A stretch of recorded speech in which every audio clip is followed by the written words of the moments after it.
Hey folks, welcome back to the Portable Gamer, welcome back to MotoGP 18, and welcome to, this is Moto 2, round 3 from Jerez, Spain.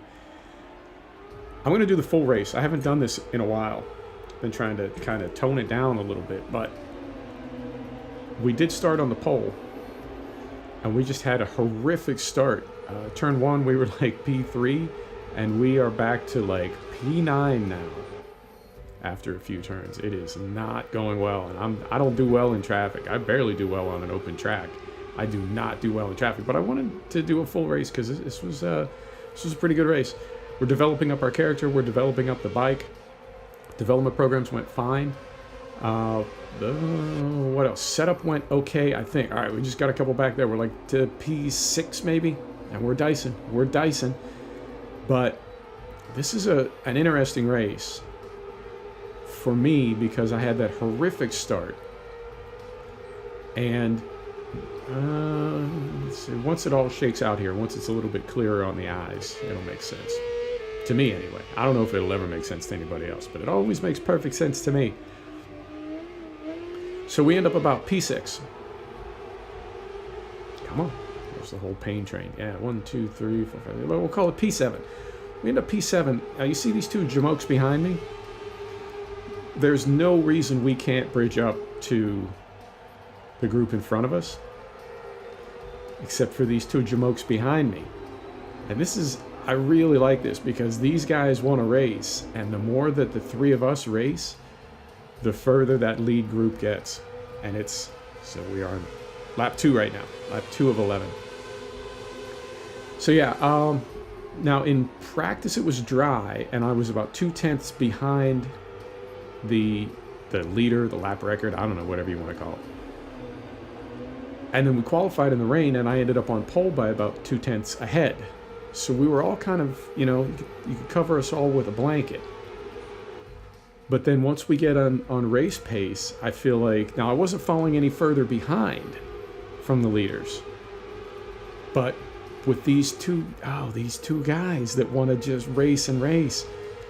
And I feel like because of them, we're not making up any time on the leaders, right? Particularly here, like we push over to the outside. Now, we'd still get everybody on braking, but going down that back straight, I feel like I can't tuck up against the fog stripe and just go wide open. I'm always getting pushed over. I'll show you what I mean on the next lap.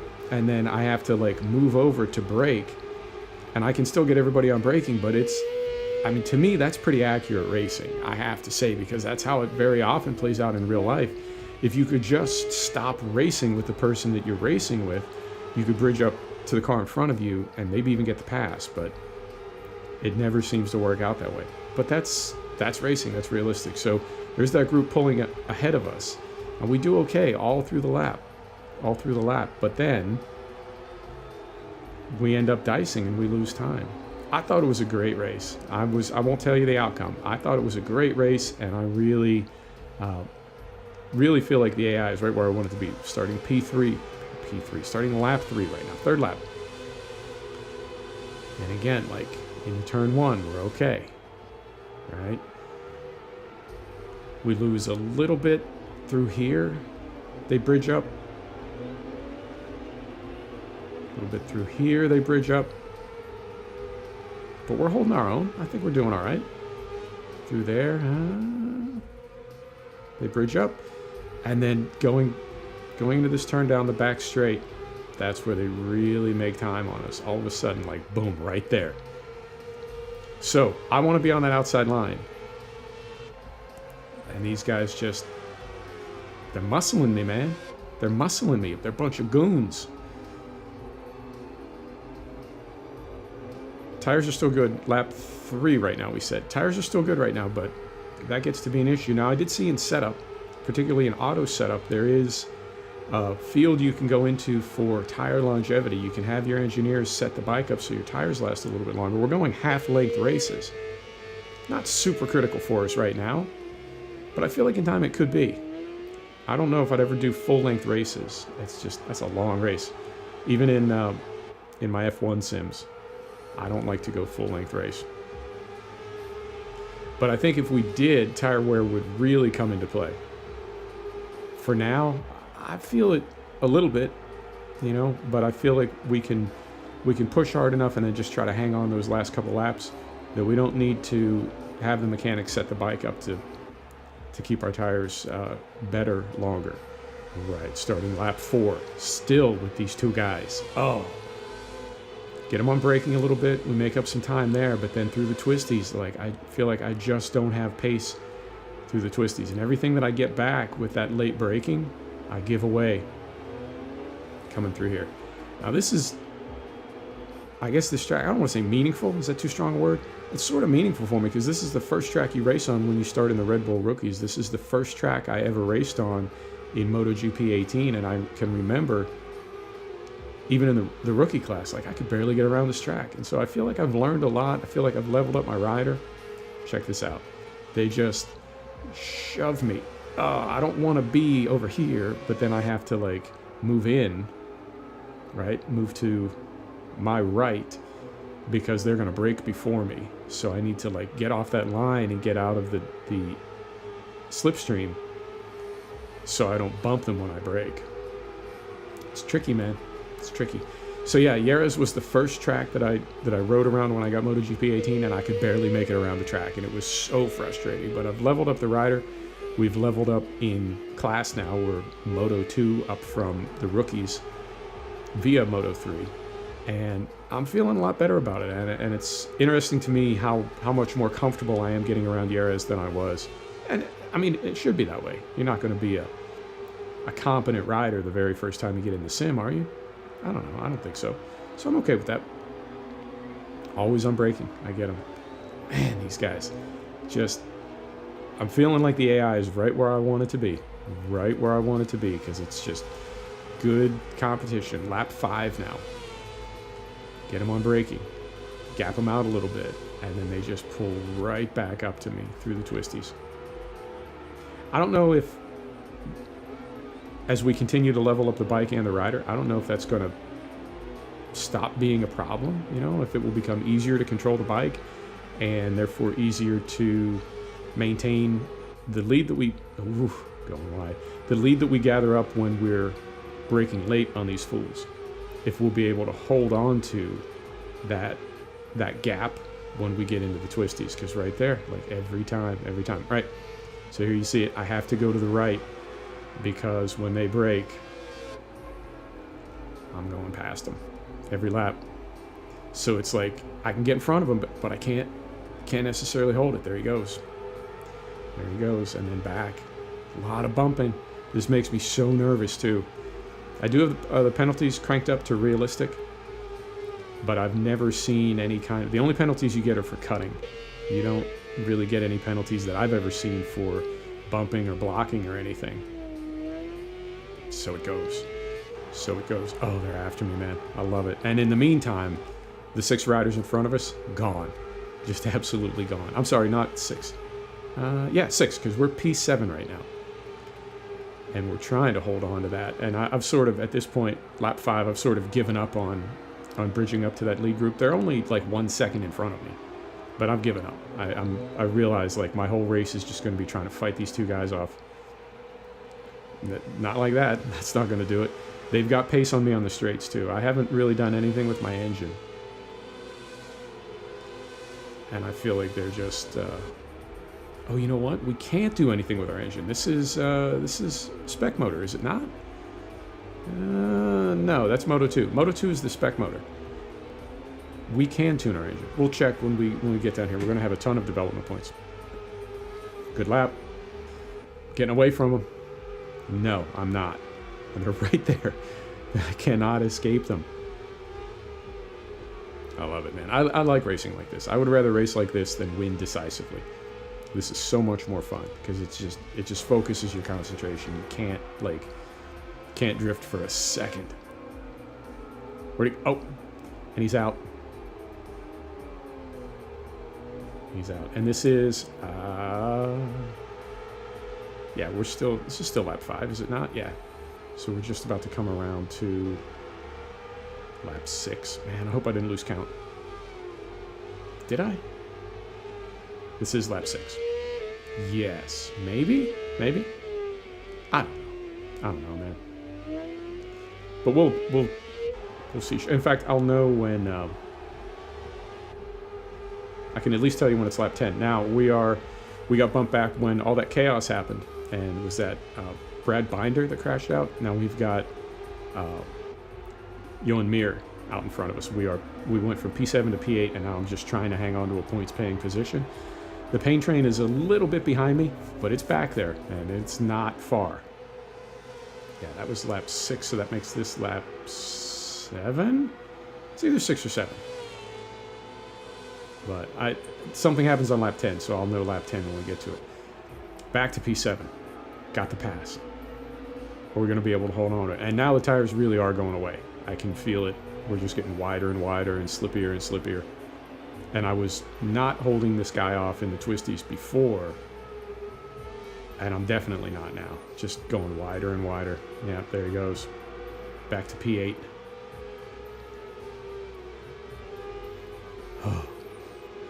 Now, previously on this back straight, we could always get them on braking, but we're getting to a point now where we're gapped out between 7 and 8. We're gapped out far enough that we cannot always get the pass on braking. Oh, got it again. Exciting, man. It's exciting. Gave it back. I love it. I could race like this all day. It's just, this is so much fun for me. And you know what? I know I'm still a little bit sloppy, a little bit, bobbles here and there, but it's getting there. It's getting there. And I really do wonder how much of that is going to sort of fade away as we get the bike and the rider leveled up. Like, does it smooth everything out? How does that work? How does it work? I don't know. Oh, so close. Slipstream. Just looking for those passes under braking. That's not going to do it.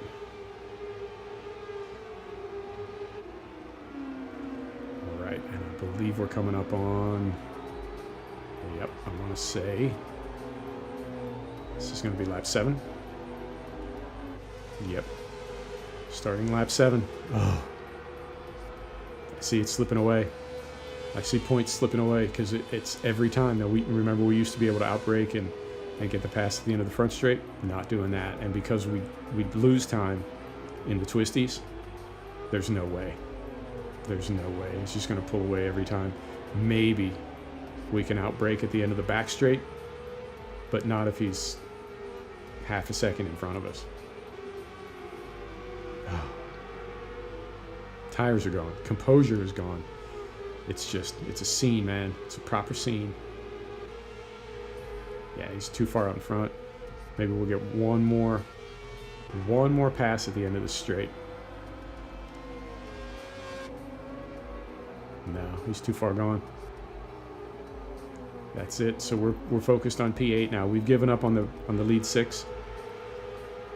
We're going to focus on hanging on to points paying position because the pain train is really starting to make moves on us back there. They sense weakness. There's blood in the water, yo.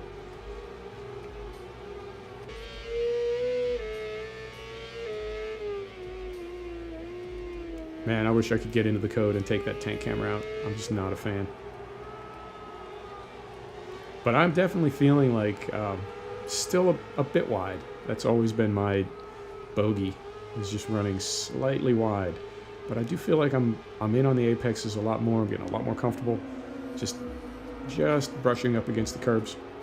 So I'm okay with it. Continuing to improve. That's all I can expect. I don't have to be perfect. I just need to be better. All right, starting lap 8. And it's hopeless now. We're not getting P7, but we gotta avoid P9 because they're coming for us. However, there's nobody to make contact with, which is nice. Got a little bit of elbow room, so to speak, and not having to deal with that. Now, I do feel like for some reason that makes me smoother, and I feel like we actually start to make up some time on this guy. Like we're not worried about crashing out, not worried about contact, so we pick up the pace a little bit, but it's just too little too late. It's not enough. He's out in front of us so far. Mirror is. He's out in front of us so far. We're just not. It's not going to happen.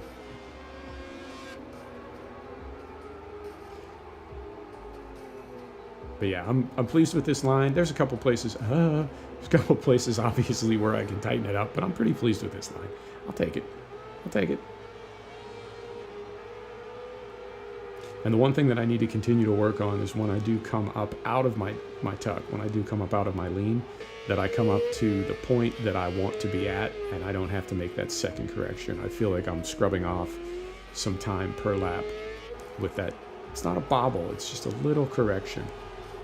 Just a little correction. So this is going to be, we're on lap 8 right now.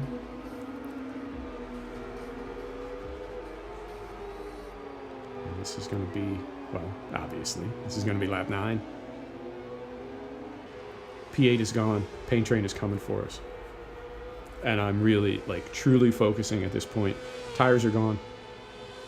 And I am just really focusing on keeping the bike together and holding off those fools that are chasing me back there. They're not right behind me, but they're one mistake away from getting past. Or I'm one mistake away from getting past. They're half a second behind me, maybe less. I really do like this sim. I didn't think I would, and for a while I sort of didn't, but it grew on me. And I think it was realizing that I could level up my character and level up the bike with the development programs and really make a difference in performance. And I'm curious, man, if you just stay in Moto 3 or Moto 2 in our case, or whatever, if you stay in any class that has the development programs, can you level the bike up till it is an absolute weapon and just dominate the field on a solid AI? And AI is pretty solid right now. It's not potato. I mean, it's not 120% or anything, but it's not nothing. And I feel like I got it exactly where I want it. So I'm curious as I continue to level the bike up if I'm going to start to dominate. If I am, then I'll have to bump the AI up accordingly, because I never want to, I don't just want to be handed wins. I always want it to be like this, where I'm chasing the rider in front of me and freaking out about the rider behind me. I think that's ideal. Okay, so this is, this is lap 10, and I don't have any off-track assists on at all. So that save right there that you just saw, I pat myself on the back a little bit. That was all ill will that did that. There were no cheats and no assists. I saved that, and yeah, felt pretty good about that. Right, lap 11,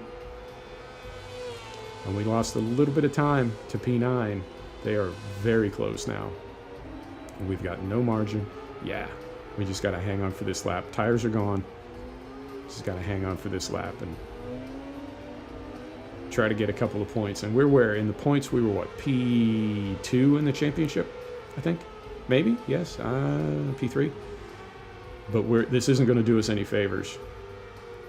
But hopefully we don't take too much of a beating. You know what I'm saying? And hopefully, now we weren't really much in danger of being dismissed. But this is not going to help. Typically, they want us to finish like 16th or better. We did get pole. And they want us to finish like 16th or better. So hopefully we don't lose any standing with our team. I don't think we will. I would like to get up to first rider. But we've got 16 more races after this for this season. And you know what, man? I'm just going to keep doing it one per week. And I know that means, that's another 4 months. So that's going to be what? December, January, February. It's going to push us almost into spring before we finish this full season of Moto 2. Whatever. I'm letting the channel go in the direction that it's going. I've got no expectations anymore. I'm really kind of baffled by the slow growth. So whatever. I'll stop worrying about growth. I'll stop worrying about views and likes and just enjoy the ride, so to speak. And I just saw a little bit of tearing there. I've got the V-Sync turned off, and we're good on frame rate. We're good on just about everything, but I have seen a couple tears, so curious about that. Oh, look how close that guy is, man. Look at this. Oh, I believe, yeah. Oh, that's the finish. Okay, cool. So we did end up, oh, look at that. 0.2 of a second. Brad Binder was behind us. And that's the guy that crashed out, so I wonder if he was gunning for me. Right, P8. Let's see how we did. So we dropped, oh my God, we dropped 4 positions. Oh, that's not good. That's not good. Okay. Well, fortunately, we're only 4 points back from P3. So, and there's 3 of us tied for, I mean, why am I not in 5th? Who knows? But there's 3 of us that are 20 points back. So that's okay. That's okay. Right. Let's see how we did. Oh, okay. We actually moved up a little bit as far as team trust. So that's good. I thought we were going to get fired. I mean, not really fired. We're doing better than that, but I was worried. Okay. All right. Ah, thanks, buddy. Good for you. Good job. Have a seat. Have a seat over here. Tell me all about it. You know, not so good is what he says. Right. Let's do a couple Devo programs on the bike. And now we had a bunch of points left over from last week, didn't we? We had like 5,000 points from last week, development points, and then we got points this week. So let's see. Yeah, we got 16,000. I think that might be enough to make 2 improvements. Brakes, I'm not worried about. Let's do, so we have all the, like the base level stuff, and then we go down to aerodynamics and we do penetration. Okay, so we've got 6 improvements, and from here it's like we've only got a couple to make to suspension, and then we can focus on brakes and frame for the rest of the season. Right on, folks. Thanks for stopping back to check out the Portable Gamer. Thanks for joining us for another episode of MotoGP 18. This was Moto2 Round 3 from Jerez, Spain. We'll see you next time. Take care.